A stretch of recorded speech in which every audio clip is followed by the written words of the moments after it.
ayan guys,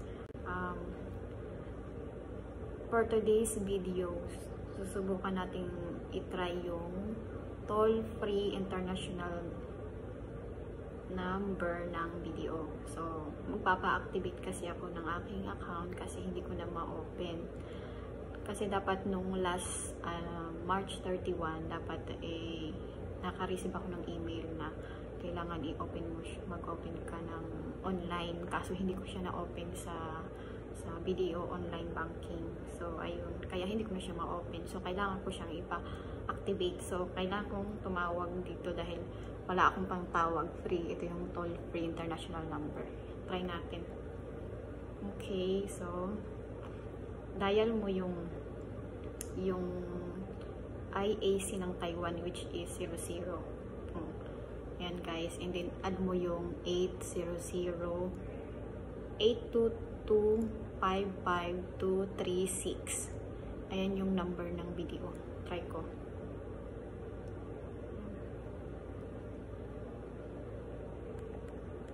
Welcome to BDO.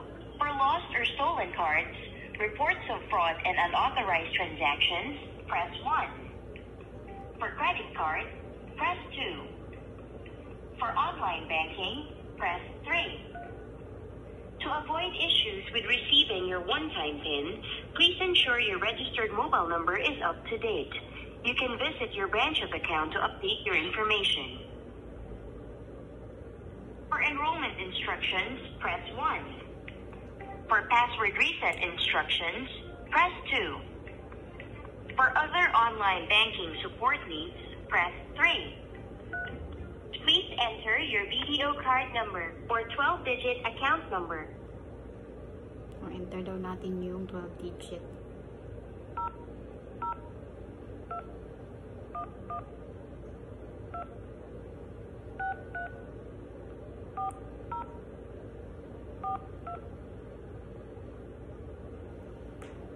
You have entered 00211.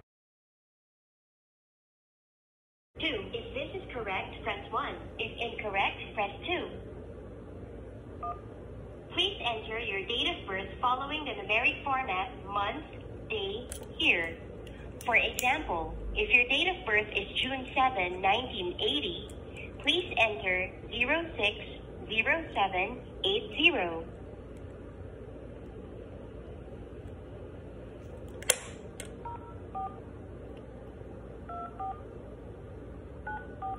You have entered. If this is correct, press 1. If incorrect, press 2. Please wait. We are processing your request. Ayan siya guys. Kaso meron siyang We're sorry. It looks like your mobile number is not updated. Bakit ganun? To guarantee the best possible service, our calls are monitored and recorded. For your safety, your personal data may be collected during this call. By proceeding, you consent to the collection and use of your information in accordance with BDO's data privacy statement. You can find out more about us by going to our website. If you agree, please press 1. Otherwise, press 2. Oh my gosh. Hindi siya pwede We guys. did not receive a response. Would you like to try again? To guarantee, you may visit any of our branches for further assistance. Thank you for taking your valuable time to call us. Wala guys.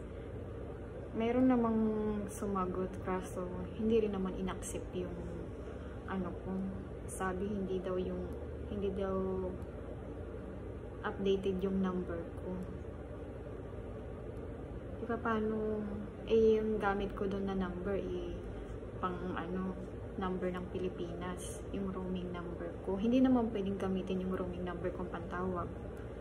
Dapat ang gagamitin daw is yung number ko dito sa Taiwan. Diba? Useless din naman pala tong sa video na to. Akala ko naman makakalibre na ako ng tawag. Wala namang kwenta. Ano ba to? Siguro magpa-load. Gamitin ko yung roaming number ko. yun na lang gagamitin ko kaysa dito sa toll free na to. Wala namang kwenta. So, yun lang guys. Ganun lang pala siya gamitin. Pero, wala naman, parang hindi ko rin naman siya napakinabangan. O, diba? Yun lang guys. So, thank you for watching. Ayun, sana pag kayo naman na nag-try, mapakinabangan ninyo. Kasi maaking wala. Ganun lang. Sige, thank you for watching guys. Bye!